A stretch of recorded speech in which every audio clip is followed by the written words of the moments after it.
Welcome to the Growth Boss podcast, where we seek out the secrets to high-performing campaigns from some of the smartest marketers in the world. I'm your host, Jared Smith, and today I'm here with Tas Bober, and she's going to teach us why you need to ignore everything you've been taught about landing page best practices for B2B. Tas helps B2B SaaS companies build landing pages that give buyers the right info, not just push for quick conversions. She started the Scroll Lab to fix the way most companies build pages, focusing on what buyers really need to see to make a decision. With 15 years of experience and over 400 websites under her belt, she now helps teams create pages that explain their product clearly, build trust, and lead to better results. Tas, thanks so much for being here today. Thank you. That was quite the bio. I think I'm going to ask you for it after the show so I can use that from now on with that voice. I'm just going to play that voice clip. You know, I've been working on my radio voice, so I hope it's coming through. Yeah. It's perfect. I love it. That's Okay. amazing. That's better than I would introduce myself. So appreciate Amazing. it. Well, thank you. Absolutely. So really appreciate you being here today. I was just referencing before we clicked record how important landing pages are. I can say from experience in the businesses that I've personally owned, they will make or break a campaign, right? Yeah. The difference between getting a 2 times ROAS or a 10 times ROAS is literally the difference between scaling that campaign and not. And there's been too many times I've had crappy landing pages that haven't allowed me to scale. And so I'm really excited to be able to learn from you today. I know everybody needs this information, and I'm hoping that they're going to apply it into their businesses. So talk to us about kind of the misconceptions. Let's start there since that's the headline. What are the things that we've been taught that were wrong as it relates to landing page design? Yeah, which I love HubSpot. I feel like marketers for the longest time, especially in B2B, we kind of turned to HubSpot, who made an incredible SEO play and had all of these articles and how to do all of these varying components of marketing. So most marketers, I feel like, are kind of bootstrapped in terms of knowledge. Like, I don't know if many of us went to school for it. I mean, I did. It was a minor, though. It wasn't my major. All the fundamentals that we have learned have been through the job or through reading. You know, this was thought leadership back in the day, as these companies would publish these articles. And so if you look at any HubSpot article on like what the best practices are for landing pages, well, one, lots of companies don't use them. So one statistic from HubSpot was 44% of B2B ad clicks go to the homepage, which is insane. That's crazy. Right. And the reason, if anybody's listening, they're like, why wouldn't I send it to my homepage, right? Because it's almost half of the community. It's because it needs to be a focused experience. It needs to have relevancy to the ad. It's like, I always use this example, which is, it's like searching for pants and you see an Old Navy ad for pants and then you click it and it takes you to their homepage. Yes. Well, that's kind of an issue, right? Now you're having to go navigate and search for the pants. So you're trying to marry what the user intent is and the page that they land on. But ultimately for B2B, going back to the HubSpot example, the best practice is you can probably close your eyes and imagine what a traditional landing page looks like. You've got a form up top, some vague copy, especially these days, AI powered something or the other. You've got 3 bullets that are shorter than the form. The form fill's asking you for not just your company information, but it's like, what's your mother's name? Yeah. You know, it's like those password questions. It's like, what's the name of your first pet? Yeah. Yeah. It's like, what's your social security? You're like, whoa, yeah, come on. What's the name of your first pet? Go ahead, tell us. Because we want to build a persona around this, right? And then you have some feature dumping, some G2 awards that no one cares about. And then, you know, and then they gate the product by saying, fill out this form and then we'll show you the product. Imagine if you walked into a shoe store and you had a salesperson that blocked you at the door and said, oh, no, you can't see the shoes. Hey, can you give me your information really quick? Can you give me your credit card information? We're like, no, what? I haven't even seen. No, we'll show it to you, but can you sit down and talk to us first? It would be ridiculous. We would never, ever entertain that kind of shopping experience, but we do in B2B. So I had a little bit of an epiphany / theory that came out of this, which is I've spent most of my life in-house as a marketer. And then the back half of my career was, you know, running digital and website teams. And I did the same thing. I built 60 landing pages that looked just like that only 3 years ago. And that was the best practice. I'm doing 45 other projects. That is all I have to reference is these best practices that I've learned, not thinking that perhaps we're doing it the wrong way. But simultaneously, as that was happening, my boss said, hey, we have a problem. We need this like website translation tool since we're expanding to these regions, and the plugin that we have right now is terrible. But we're enterprise, so we can't just have some plugin on our site. Go find me some options. So I'm like, okay, this came in a Slack message. It's Monday. I'm like, great. New problem. So now I'm problem aware. I start looking around. I start with Google. I'm like, okay, what are the website translations? Okay, I get frustrated, too many results. I text a friend who's also in the same space. Hey, are you using a website translation tool? Right? They're head of digital as well. So looking through all of this, go to Reddit. I'm like, none of these things have prices, right? I have all the landing pages open. They don't have pricing. What's pricing of a website translation tool for enterprise, right? Looking there, I get 5 different numbers. I'm irritated. I've had this preliminary business case slide deck for the last like 4 jobs at that point that I've taken, changed my company's logo, and put together in order to do the stakeholder tour internally at the company to say, hey, we have a problem. This is how I propose we solve the problem. Here are the tools and the options. Here's the timeline and implementation. Here's the typical sales process and who I need involved in the company. Right? And that's how I get budget approval. That's how I do my little road show, my Taylor Swift Eras tour inside the company, not as exciting. And so I had to fill that out, but I had to go hunting for this information that all of these companies already had. And at that point, I realized there's a huge discrepancy between who I am as a marketer and who I am as a buyer. Huge. Yeah. Because as a marketer, I would look at that landing page and go, hell yeah, I've trapped them. They're going to convert. They have nowhere else to go. I've held them hostage, and that's it. And then on the other side, as a buyer, I'm like, WTF is this? I don't have the information. I'm sent on a fishing expedition for stuff you already know. Like, I have 100 things to do. Why are you doing this to me? So then I had that theory, and I was like, I wonder if they were just upfront with the information. If we built it like the business case that I had to put together, what would happen? And it goes against every best practice that we're taught, which is the form right up top, vague copy. So we're going to make it a little more long form. We're going to tell them the process up front. We're going to try to be honest about pricing, even a starting range. Can we give them everything up front? Handle some of those objections you only hear on the sales call. Handle them ahead of time. Can we do those? And what would happen after? Yeah. I'm going to stop there. I love it. First of all, I love it. It's so funny because I am in the process of building a landing page right now for my own company. And, you know, you talk about the form at the top, and I told my designer, we're not having a form. The form's literally going to be at the bottom of the page. Yep. People have to read through our page. They have to really understand what we're doing, why we're doing it, and feel like we're a good fit. And if they get to the bottom and they're like, yes, this is exactly what I'm looking for, I will allow them to fill out the form. I don't want them to feel tracked. I want them to feel like they have all the details up front. And I'm not just looking for every little lead I can get. I want qualified leads. Yes. So I love the direction that you're going in. So walk me through how you've transitioned now so that these users are not feeling locked and you're providing more details up front. Yeah. So outside of conversions, which we're so focused on things like button colors, where things are placed, right? And some of those things are important. For example, if the page doesn't load, it doesn't matter what's on the page, right? You got to fix any technical issues, functional issues, anything that slows it down, performance issues. Those are always number one. That aside, when someone says, what is the first thing I need to optimize on landing page? I always say it's the information. You're not going to convince me to buy a $30,000 tool because you changed the color from green to red. That is, exactly. I don't care what psychological effect you think that's going to have on me. Yeah. It does not. Silliness. Right? There's going to be some people that come for me after saying that. They're going to be like, whoa. No, I'm very bought into behavioral science and behavioral-led optimizations. But what we do is we base all our decisions and optimizations on the conversions. But the conversions are a lagging indicator. They're not a leading one. There is so much that happens before I purchase pants on Old Navy's website or even add it to the cart, right? Yep. I'm 5'2". I have a weird body build. Okay, I need petite, but like what size in petite? It's not the same as the normal. Hey, what best suits my body type? What is the trendy thing right now?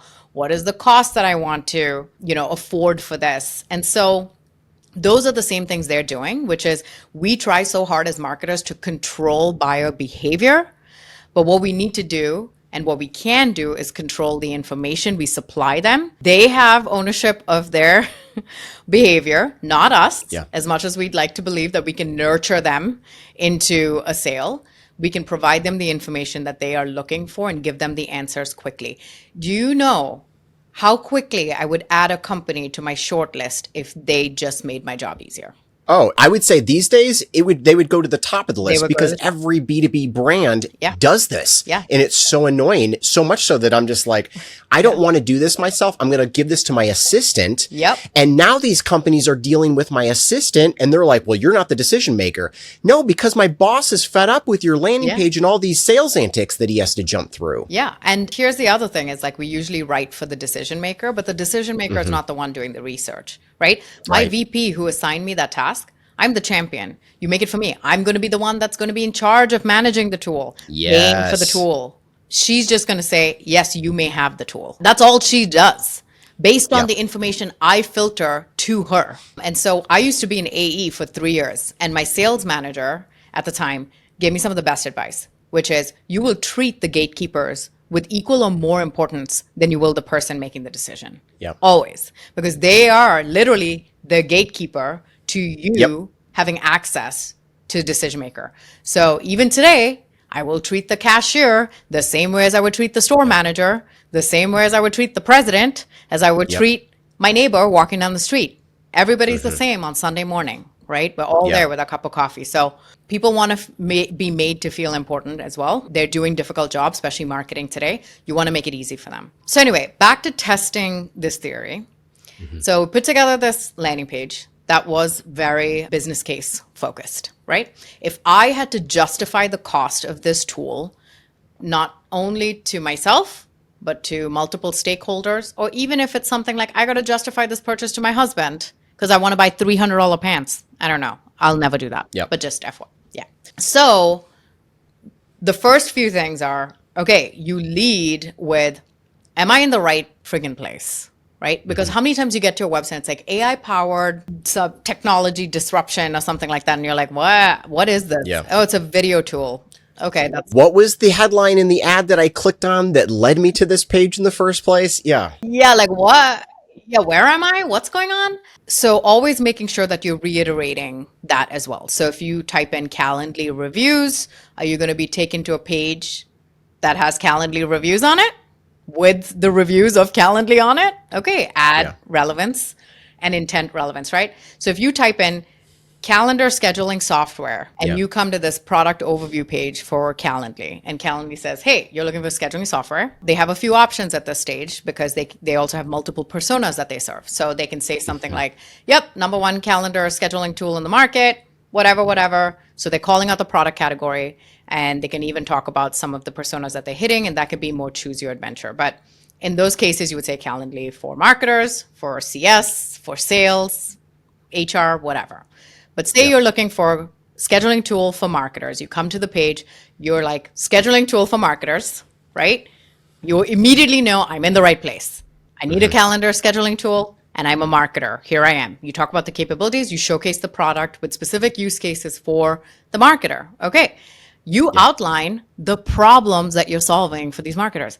Back and forths are taking way too long. You have webinars that you're hosting with multiple hosts and multiple attendees.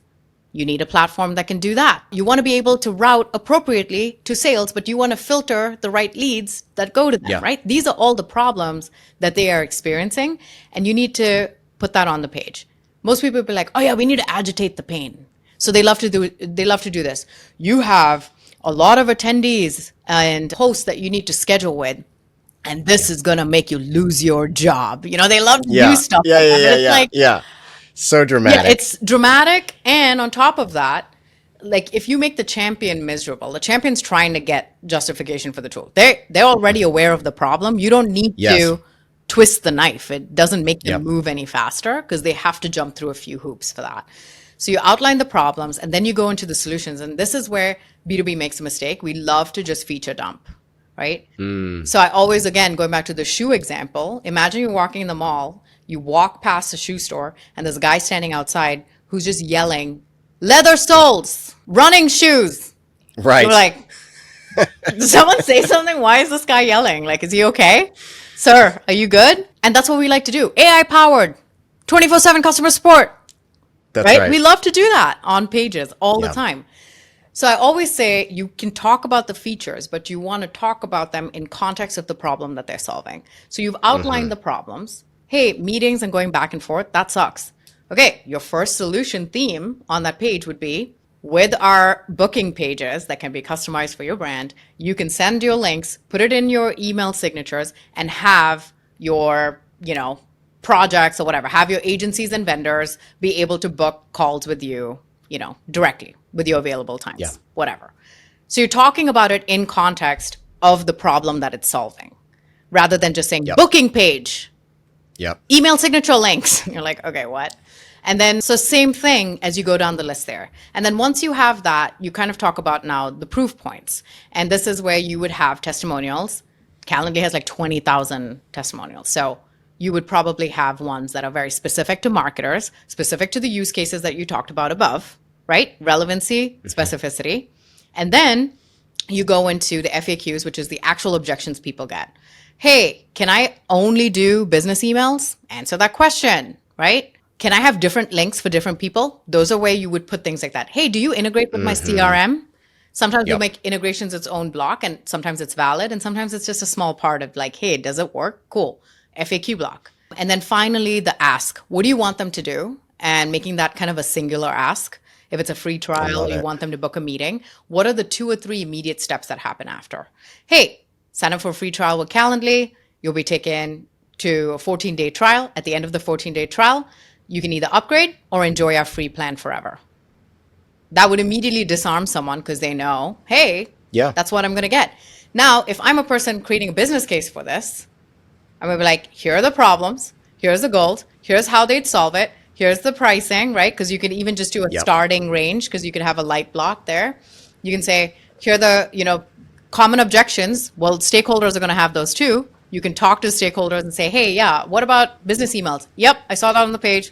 It says that business email can be accepted, whatever. Hey, what's the process? Oh, we can at least give it a trial. We can do like 14 days. And obviously, Calendly is a very small cost product in that case, but they also have enterprise plans with multiple people, and it's the same thing. So they are still able to talk about those features in context of, what problems they would solve for enterprise versus a solo marketer, for example. So that is kind of how we structured these pages and continue to structure them for varying clients, from InfoSec, someone like Calendly, help desk services, contract solutions, B2B services. We've done it like over and over again now.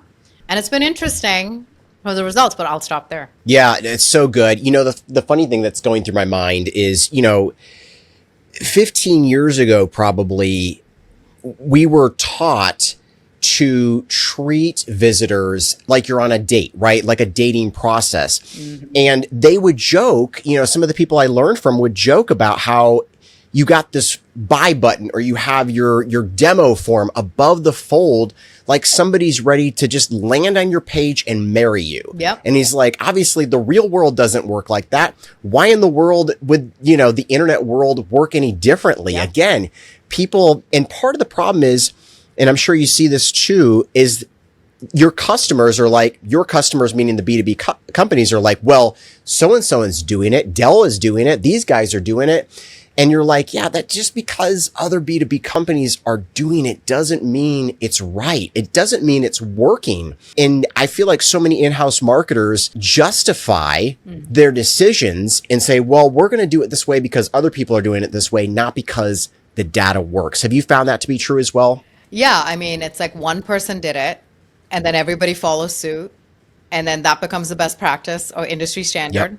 And we just keep following blind. That's why we follow the HubSpot articles. And then someone just goes, wait a minute, why does that make sense? And then they try something else. Now everybody loves the something else. Everybody else does it. And then what's going to be the new thing, right? Yeah, and I think something that a lot of companies forget is not everybody's HubSpot, not everybody's Salesforce, not everybody's Calendly. Calendly does a really great job. So I'll use like Salesforce as an example. Salesforce can afford to say, book a meeting with us. Most people know who Salesforce is coming into it, right? Right. RinkydinkStartup.ai, Yep. they're going to have a much harder Yes. time getting people to just wanting to engage with them. Yes. And they need a lot more convincing. So that's something that you need to keep in mind is where are you? How much brand equity do you have in the market? How known are you for the problem? And if you're not, then you do have to do a lot of educating. I mean, that's just... Yes. And you're better off skewing that way anyway. So you could increase brand equity, but you can't just assume everybody and their brothers heard about you, right? Yep. I've been on tons of podcasts. People are like, who the heck is this girl?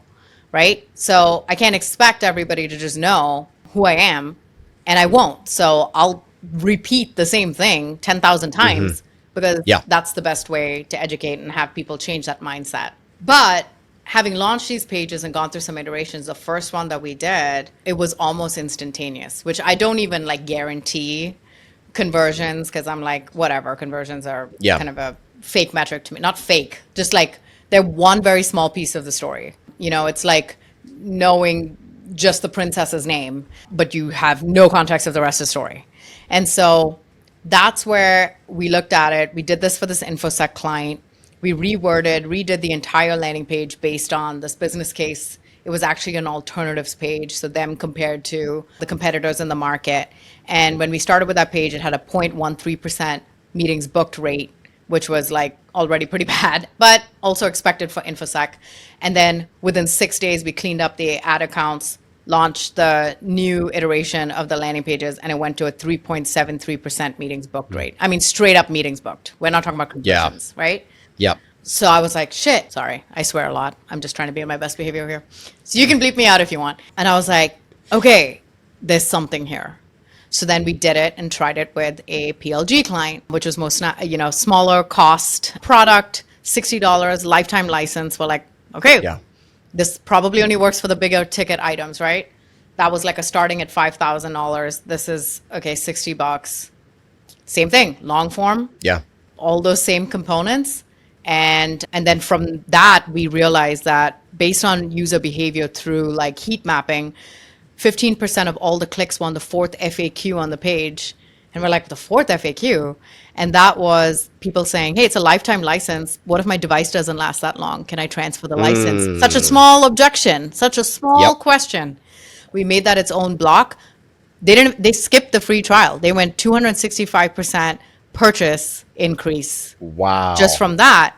And the insane thing is, if you look at all of their other landing pages before me, they were all at like a 3 something conversion rate. And this landing page was a 1.65% conversion rate. Now, any marketer would look at that and be like, oh, not doing well, failing. Sure. But then you look at the purchases that are happening on the back end because you've given them the information and it blew everybody else out the water. So 100%. So those are like a couple of examples of then shifting to this business case approach, being information first, behavior led, seeing where users are interacting on the page, not trying to figure out like your first name or your mom's name or your dog's name, none of that, right? We're not trying to personalize anything. We are trying to market the problem, what the process is going to be, the proof around it, the product, all of these things, right? The things that would actually help them in their jobs versus all of these other things that are just distractions, like putting their company's logo on your landing page. Like, I've been a buyer. That has never worked for me. I'm like, well, how do you get my information? I've never been here before. That's more my question, right? It's suspicion, Yes, first exactly. and foremost. Exactly. So I think those are those things where we started to see those happen. And we're like, oh, we got to change the game a little bit. So that's why I'm here. I love it. I want to go back to Rinkadink AI because I think there could be quite a few Rinkadink AI business owners listening to this podcast right now. And they're like, wait a minute, what am I supposed to do? What are some of the things that you request from a new business when they're getting started? Let's say they're not new. Let's say they've been in business for a year or two, but they're certainly not a major brand. They're certainly not well known, but they want to grow. What are some things that are helpful to you in kind of the beginning stages, the planning stages, as you build out one of these landing pages? Such a great question. And for the record, if anyone's offended by Rinky Dink AI, most of my clients are Rinky Dink AI. Okay. So I'll just say this, which is like, it's rare that HubSpot needs help, to be honest, right? It's always going to be the ones that are like, hey, we've kind of gotten through our first stage, we're Series B onward. We have a lot of competitors in the market. We have a lot of alternatives. AI is coming in and adding a huge layer of complexity. What do we do? And so my engagements are typically 3 phases. The first one is all around helping them build that business case. So if I was this buyer in-house, right, the one that was looking for that website translation tool, we are going to use that and create this business case, but for your product. So we're going to understand the market. What are your buyers actually calling you? You were saying you're a revenue generating platform. What does that mean? Oh, you actually video editing software. Okay. Let's just do video editing software. Okay. You're not a revenue generating platform. Yeah. So I kind of like bring them data and I make them. I was going to say, so where do you pull that from? Are you getting that from reviews, or are you calling customers, or where are you getting that from? No, I don't call customers. So my biggest thing is like, how can I decrease the amount of lift that they need to do because they're so busy in-house? So I have them fill out this like very brief questionnaire. It should take them maybe 15 minutes. And in there, I'll say, what do you think your product category is? And they'll give me a name. I'm like, okay, cool. This is what they think they're called, or they want to be called, right? Then I say, who's your target customer and your target departments? What do you think are their 3 or 4 primary problems? Then we go into the product or the competitors. Who are your competitors? And how are they doing it today? Okay. So they list a few. Very high level. I don't need a lot of detail. I need them to point me in the right direction. Then they go through, tell me your like top 5 or 6 features in the product that you want to highlight. This makes them prioritize though, because when I'm saying 2 or 3 and they're like, shit, we are an all-in-one platform. We have 2,000 features. What are your core under 10 features that you want to talk about? Not every integration that you release and you put on the homepage, none of that. What are the core things so it helps them do this exercise where they have to prioritize, and they do that. And then testimonials that we usually grab either externally or from their website, or if they have more, they provide that to us. And then I ask them what their sales process is or what the process is after sign up. That's it. I take that and I turn it into this massive business case, and then I walk them through it for 60 minutes. And sometimes they just love that because they can use this business case now to inform their email campaigns, their nurtures, their ads, all of it, right? I only do the web page and landing page side of it, but they can use it for so many other things. So the business case is great. I've heard clients use it to onboard other vendors, onboard internal employees, to give them an overview of like, here's our market, here are our competitors, here's the alternatives, here's our product, sales process. And so I've heard them use that a ton, which is great.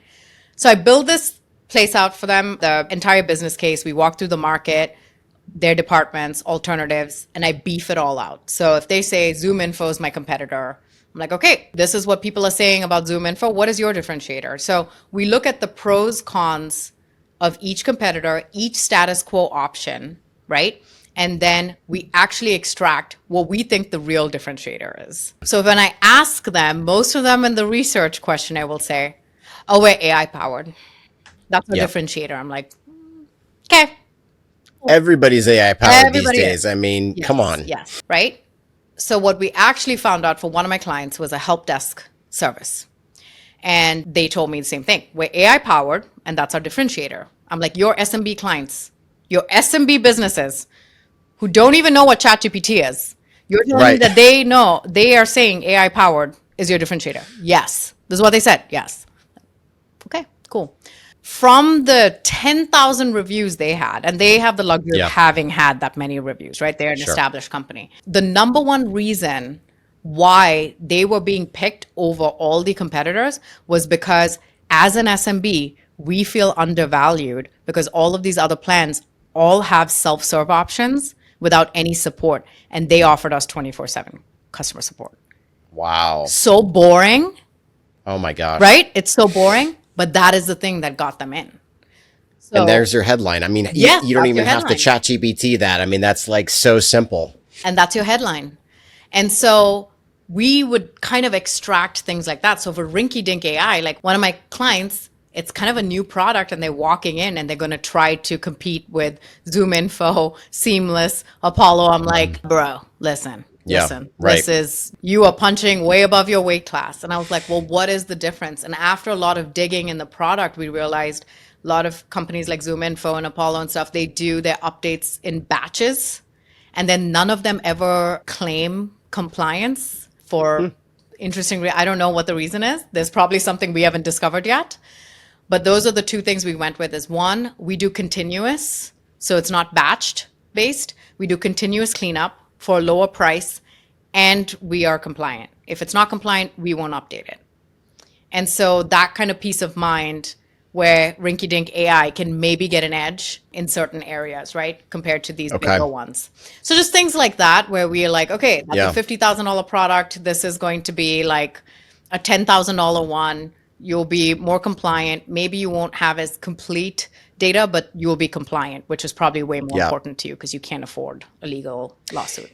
I was going to say, so with that company, I mean, in their, obviously, I'm hoping they did all this product research before they developed the product. Did they determine that compliance was a big deal to these sales teams? Or, I mean, like, at what point did that come up? Because the companies that have ZoomInfo and have Apollo and Seamless, their legal teams cared about the compliance. The sales team could give two shits. Right, that's what I'm saying. Like, I've never met a salesperson that was like, hey, I need to make sure this is compliant. But it was a stopgap to getting those tools approved.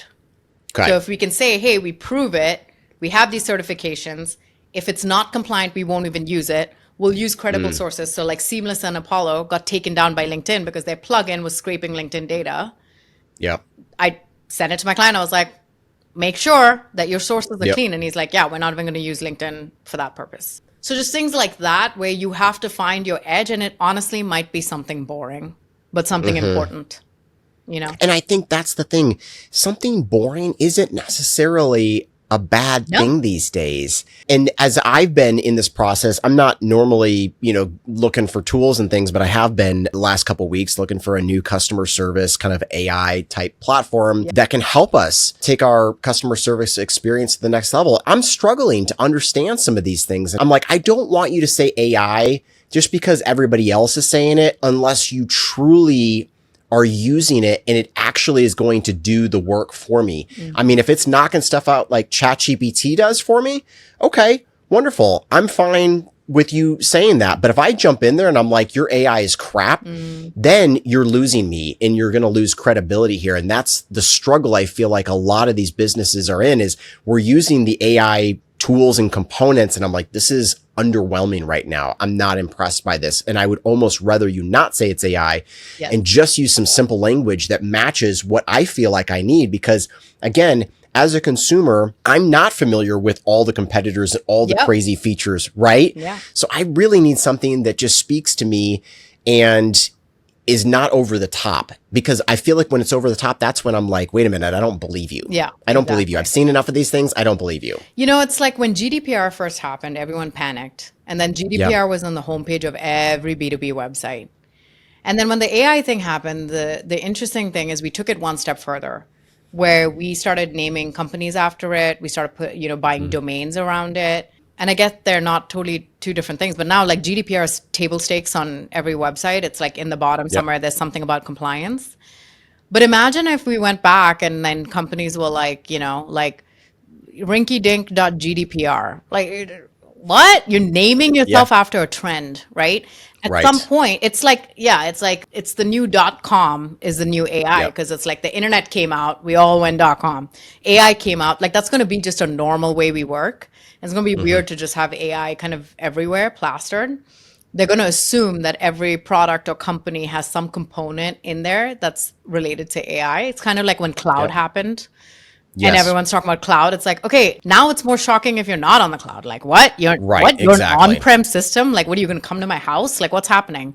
Exactly. So we just have to put it into perspective there. And so I'm sure Rinky Dink AI is listening and going, well, okay, how do I talk about my AI capabilities without leading with it then? Is it even that impactful? And one of my clients is doing this. So they're talking about how you can get set up for this like quality analytics, or you can get set up with this like cloud contact center solution in 30 minutes. Okay, that's intrigue, because you're sitting there going, I can get that set up in 30 minutes. It's been a pain in the butt to implement the last system. And if you have them asking, well, how do you do that?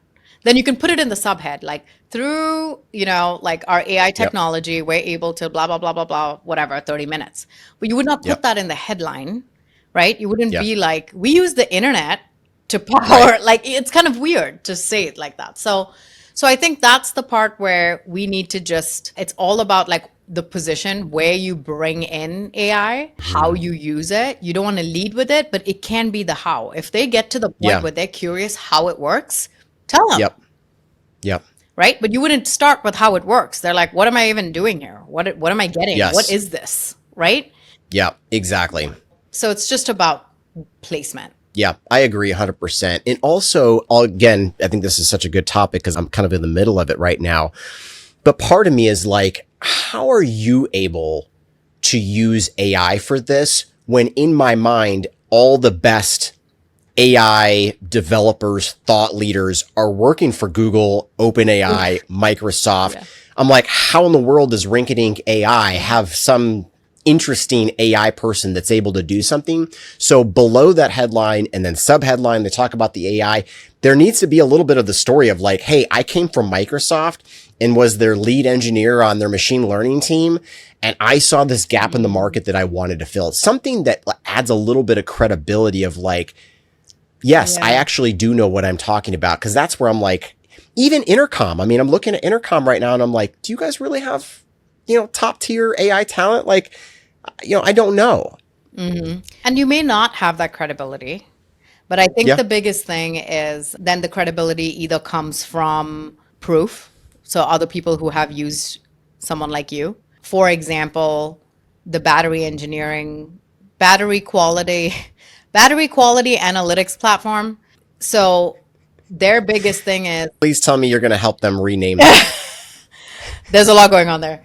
But with them, the super interesting part is everyone on their customer success team has a background in battery engineering, which is insane. Like, how did you even find that many people? So they may not have graduated from XYZ, whatever, but they're like, we have SMEs who aren't just like some junior level CSM who has no idea how to service you. You have a problem with the product, all of them are battery engineers and they can help you with the technical stuff. You can skip all the small talk. I love that. So great. Love that. So great. So you don't need to be Google, Microsoft, whatever. No. But whatever your credibility piece is. Yeah. But then what if you're Rinky-Dink AI that's just a wrapper for like a ChatGPT? Like, what do you do then? Yeah. And then you have to focus on the problem that you're solving. I was going to say, focus on the problem and simplify the language for the average small business owner or person, again, like you said, that's not using ChatGPT every day. That will appeal to them. Yep. Like we take complex stuff and we simplify it, and look at what we've been able to do for these guys. And then you have the average lawyer, average doctor, average home service guy. Yeah. This is amazing, right? And I always tell people too, it does not matter whether you are talking to rocket scientists or you're talking to like plant managers, right? And they're not even on the opposite side of the spectrum. I was just trying to give you wide diversity. So most people will read and retain language below an 8th grade level, especially in the US. And so you want to sound smart, but the problem is you're going to do it at the cost of clarity. And clarity is what gets them to move forward, understand, retain, remember. So you got to give them things to remember. And they can't do that if you're trying to use all of these words and trying to sound really smart. It's like meeting the guy at the party that's like really arrogant and pompous. And, he just wants to show you how smart he is. And you're like, okay, versus the person who comes in and asks about you, reciprocates. Hey, I have the same problem, relates to you, talks to you like you're a normal person. What is the number one thing when I describe a really good friend of mine or someone's like, oh, you're going to love him, he's really down to earth.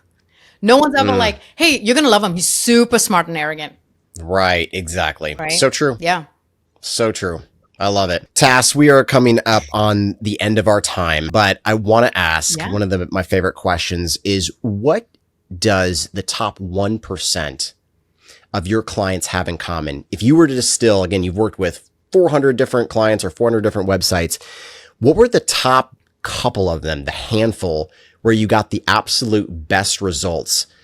Why were you able to get the best results with those clients? What separated them from the rest of the pack? Also a great question. I think it's the biggest thing, and it helps with me, is most of them come in kind of educated on the topic already, because a lot of my business comes in inbound from LinkedIn, where I'm like constantly preaching this stuff all the time.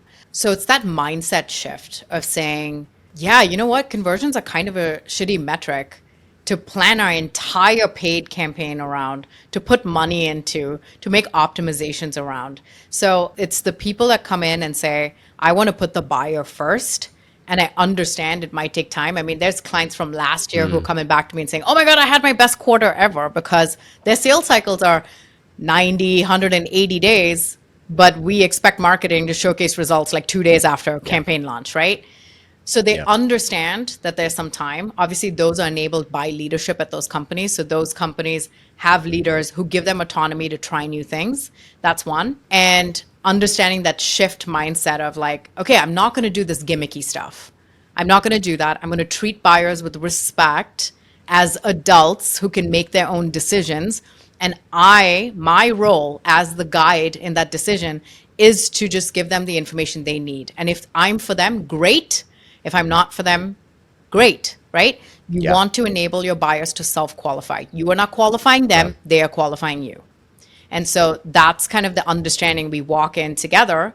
And we don't sit here and go like, oh, the ones that come in and they're like, our conversion rates are 1%. We would love to get like to even a 1.3%, because we've done the math on the napkin, and even 1.3% is going to get us to this much revenue. And this one, I'm like, yeah, what if we like looked at literally every other piece and try to figure that out? So when they come in overly focused on conversion rate, it's like, I can't blame them. That's what we've been taught and focused on all of these years, still are. But at the same time, the aha moment happens when I walk them through that buyer and marketer gap with like agnostic stuff too. Gartner themselves has like this huge graphic that talks about the B2B buying journey back in 2019, where we think about it linearly, but it looks like a spaghetti bowl. It's like all this other stuff's happening in between. Yes. So the ones that come in and do really well know that they can't control the journey, but they can control the information. So good.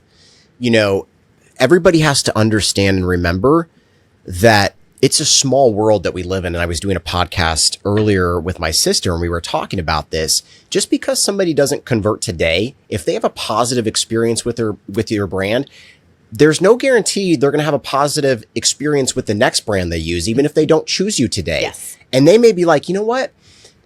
I had a great experience with that brand. You know, I don't really remember why I didn't choose them. Maybe they're a little expensive or whatever it was, but you don't know who's going to come back. Mm-hmm. You know, and we have this hard sell mentality of like, we've got to just close everybody today. But if you treat people well, you remember they're the ones qualifying you. They have a good experience. Who knows? Maybe in a year, they're going to come back around and buy. I think everybody's businesses are going to be a little bit stronger. And that's the thing, is the one portion we didn't get to was like around the measurement side of things. And I always tell people, on the landing page itself, it's rare that someone will convert. If we go back to the experience I had with searching for the web translation tool, I had all these landing pages open. I got the information from my preliminary business case. And then my one-on-one with my boss was on Thursday. It's Monday. I'm not keeping all. I close out, I leave, I move on with my life, I go do other stuff. Not that I haven't stopped shopping or that I don't care about the companies or whatever. I have some options, right, that I need to talk to someone about before I can move forward. Thursday rolls around. I tell my boss about it. She goes, you know what? I really like those options. Go ahead, schedule meetings with them, and let's get the ball rolling, right? That's how it happens. Okay. I can't find those landing pages again. I don't know what search query I did. So what do? I search now for the company name, right? That's right. So I open up a company name. Then I go direct to their website, and I hit schedule a demo. Now, the marketer at those companies sitting in the monthly meeting, like, you know, our paid campaigns just weren't really the SEO guy. It's me. I'm like, that was my client. And it's like, hey, you know, we've been just seeing a lot of people bounce from the landing page. It's not really doing that well. It has a 1.65% conversion rate. Oh, by the way, our direct traffic and hand raisers are up, but that's probably like organic or some PR stuff that we might have done. Anyway, back to paid. I think we're going to reallocate and do a different campaign and blah, blah, blah. I've done that thousands of times. And then I realized, oh, the marketing I did, you know, months ago, they're 100%. Impacting pipeline and my hand raisers now, because my buyers need time to do their little Taylor Swift Eras tour, and I didn't give them enough time. I am not their priority. Yes, exactly. I'm not their only They have priority. a bunch of things on their plate. Yeah. Right, exactly. They're not the only priority. 100%. Yeah. Yeah, I'm so thankful that you came back to that because that was the only thing that I didn't come back to myself. So agreed. You've got to stay focused on the full journey, the full life cycle of that consumer. Tas, this has been an absolute pleasure. Thank you so much. For somebody who wants to connect with you, what is the best way for them to do that? Okay, find me on LinkedIn. I share landing page stuff weekly. I also have my own show called Notorious B2B that released 3 weeks ago, where we cover like TMZ, SNL style B2B drama. So come for some fun there if you're like, I don't care about landing pages. But find me on LinkedIn if you do. If you're rinky dink AI and you're like, man, I don't know if I can afford tasks, not a big deal. I have a free landing page resource hub on my profile that you can get, has all my posts organized by categories. You can go in, tons of best practices, templates, etc. And finally, if none of those appeal to you, there's a Tas Spotify playlist. This is the first time I'm plugging it, but this morning I was like, I'm going to start plugging my playlist on podcasts. So there's a Tas playlist with all music I've collected from 2014 onward, especially if you like rap and hip hop, that'll be your playlist. So amazing. We're going to link that up in the show notes below. Thank you so much again. Thank you.